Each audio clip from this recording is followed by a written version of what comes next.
Hello, good afternoon అండి. అండి ఈ ఇస్పాత్ ఈ లెవెల్లో కొనొచ్చండి? ఇస్పాత్ ఓకే, మీరు ఆల్రెడీ కొన్నారా లేకపోతే కొనడానికి?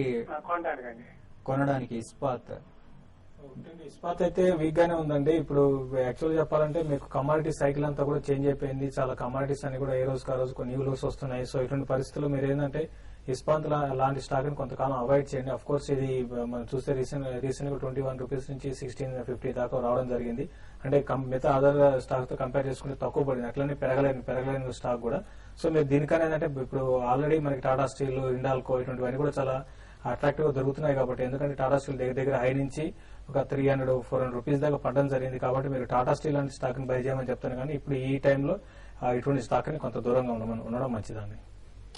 ఇస్పాత్ కి దూరంగా ఉండండి, దాని దగ్గర కూడా వెళ్ళకండి మీరు ఈ మధ్యకాలంలో. మరో కాలర్ హైదరాబాద్ నుంచి హరికృష్ణ గారు ఉన్నారు. హలో. నమస్తే సార్. నమస్తే అండి, చెప్పండి. సార్ ఇది ఆప్షన్స్ లో మాకు సిండికేట్ బ్యాంక్ లో అప్డేట్ కాల్ ఆప్షన్ చాలా లాట్స్ ఉన్నాయి సార్. ఇప్పుడు అదేమో ప్రీమియం చాలా తక్కువ ఉంది. ఇంకొకటి మాకు అశోక్ ల్యాండ్ లో కూడా ఎక్కువ లాట్ సైజ్ ఉన్నాయి, అంటే ఎక్కువ ఉన్నాయి అనమాట. అది వచ్చేసి 65 కాల్ లో ఉన్నాయి. ఈ ఎక్స్పైరీ కి చూస్తే వస్తుందంటారా? సెకండ్ అశోక్ లేలాండ్ అన్నారు కదా? అవునండి. ఓకే అండి, మీరు సిండికేట్ బ్యాంక్ యాక్చువల్ గా బ్యాంకులు అన్ని స్ట్రాంగ్ ఉన్నాయి. అయితే మీరు కాల్ ఆప్షన్ లో ఎట్లుంటుందంటే మనకి తీసుకున్న టైమింగ్ చాలా ఇంపార్టెంట్, ప్లస్ ఎగ్జిట్ కావడం కూడా చాలా ఇంపార్టెంట్ అండి. అయితే ఇప్పుడున్న పరిస్థితులు ఏంటంటే మార్కెట్ చాలా స్ట్రాంగ్ అంటే మార్కెట్ వీక్ ఉన్నా కూడా ఏంటంటే కొంచెం బ్యాంకింగ్ కొంచెం స్ట్రాంగ్ ఉన్నాయి. అయితే అయినా కూడా మీరు ఏంటంటే మార్కెట్ లో ఒక డైరెక్షన్ లేదు కాబట్టి మీరు కాల్స్ కూడా ఆటోమేటిక్ గా calls even stock syndicate bank మీరు తీసుకున్న దానికన్నా ఈ రోజు రేపు అదే రేట్ లో ఉన్నా కూడా ఏంటంటే ఆటోమేటిక్ గా ప్రీమియం అనేది తగ్గిపోతుంటుంది డేస్ దగ్గరికి వచ్చే కదా, F&O క్లోజింగ్ దగ్గరికి వచ్చేది.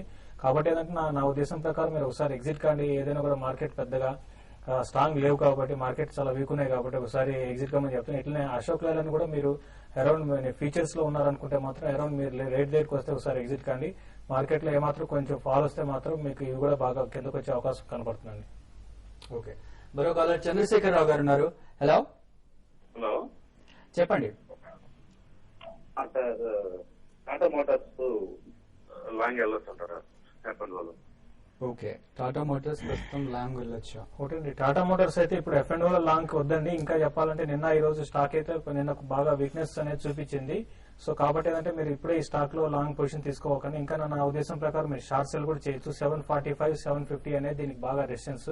దాని బిలో ఉన్నంత కాలం స్టాక్ అయితే వీక్ ఉంటుందండి. 720 తర్వాత నెక్స్ట్ ఇంకా 700 రూపీస్ దాకా స్టాక్ ఫ్యూచర్ లో రావడానికి అవకాశం ఉంది. కాబట్టి మీరు 745, 750 దగ్గర స్టాప్ లాస్ పెట్టుకుని లాంగ్ బదులు షార్ట్ సెల్ చేయమని చెప్తానండి.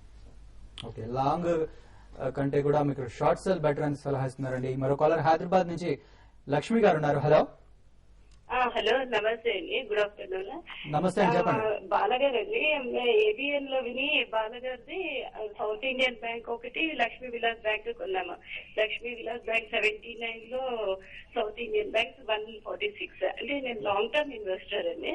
అయితే 8 months బ్యాక్ ఐటీబీఐ 126 లో కొన్నా, తర్వాత 134 కూడా వెళ్ళింది. అసలు అప్పుడు అమ్మేసి మళ్ళీ ఇప్పుడు తక్కువైనప్పుడు ఎంటర్ కావాల్సింది. ఇది కూడా అట్లాగా ఎంత వరకు వచ్చాక అమ్మేయచ్చు అంటే మళ్ళీ మరీ ఇంత డౌన్ అయిపోతే కష్టం కదా, అందుకని అడుగుదామనేసి. మా దగ్గర ఇంకా ఆంధ్ర బ్యాంక్, దేనా బ్యాంక్, విజయ బ్యాంక్ ఉంది. ఇవన్నీ డివిడెండ్స్ ఏ టైంలో వస్తుందండి? మొత్తం బ్యాంక్ ఎక్స్ మొత్తం కొనిపెట్టినారు మీరు. యా, డెఫినెట్లీ అండి. మీరు సౌత్ ఇండియన్ బ్యాంక్ ఒకటి, లక్ష్మీ విలాస్ బ్యాంక్ కొన్నానని చెప్తున్నారు. Definitely these two are very good banks. And banks అంతా కూడా నెక్స్ట్ 2-3 years పర్ఫార్మెన్స్ చాలా బాగుంటుందండి. ఫస్ట్ ఆఫ్ ఆల్ మనకి ఈ గ్లోబల్ అన్సర్టనిటీస్ వల్ల కరెంట్లీ మనకి అన్ని కూడా all positive news is getting discounted in a negative way. మన దగ్గర ఈ మధ్య చూసుకుంటే మనకి 3G ఆప్షన్, వైమాక్స్ ఈ రెండిట్లో వచ్చిన డబ్బులు డెఫినెట్లీ ఫిజికల్ డెఫిసిట్ కూడా బాగా తగ్గుతుంది అంటున్నారు. మాన్సూన్ బాగానే ఉంది. సో మనకి జీడీపీ గ్రోత్ ఈజ్ అస్యూర్డ్ అండి. అండ్ మనకి మాన్సూన్ అరైవల్స్ అయినాక ఇన్ఫ్లేషన్ కూడా బాగా తగ్గుతుంది. సో నెక్స్ట్ 1 or 2 months ఏమవుతుంది అనేది ఎవరు కూడా ఊహించలేరు, ఎవరు కూడా గెస్ చేయలేరు. But definitely hold your investments అండి. మీరు ఇట్లా ట్రేడింగ్ చేయాలని అనుకుంటే మాత్రం డెఫినెట్లీ దానికి ఒక స్ట్రాటజీ అంటూ ఫాలో కావాలండి. మీరు లాంగ్ టర్మ్ ఇన్వెస్టర్ అంటున్నారు కాబట్టి don't worry about that 10-15 rupees fall అయినా కానీ మీరు ఎప్పుడు కూడా దాని గురించి భయపడాల్సిన అవసరం లేదు. నెక్స్ట్ 2-3 years లో బ్యాంక్స్ లో మొత్తం కన్సాలిడేషన్ కూడా బాగా జరుగుతుంది. ఈ మధ్య bank of Rajasthan, ICICI bank చూసాం, almost 4 or 5 times the book value కొన్నారు. సో ఇవి అన్ని కాంటాక్ట్స్ లో తీసుకుంటే మాత్రం you're in a very good sector. Please continue to hold. మీకు తప్పకుండా చాలా మంచి లాభాలు చేకూరుతాయండి. ఓకే అండి, ఇప్పుడు షార్ట్ బ్రేక్ తీసుకుందాం. బ్రేక్ తర్వాత మరిన్ని కాల్స్ అలాగే మెయిల్స్ చూద్దాం.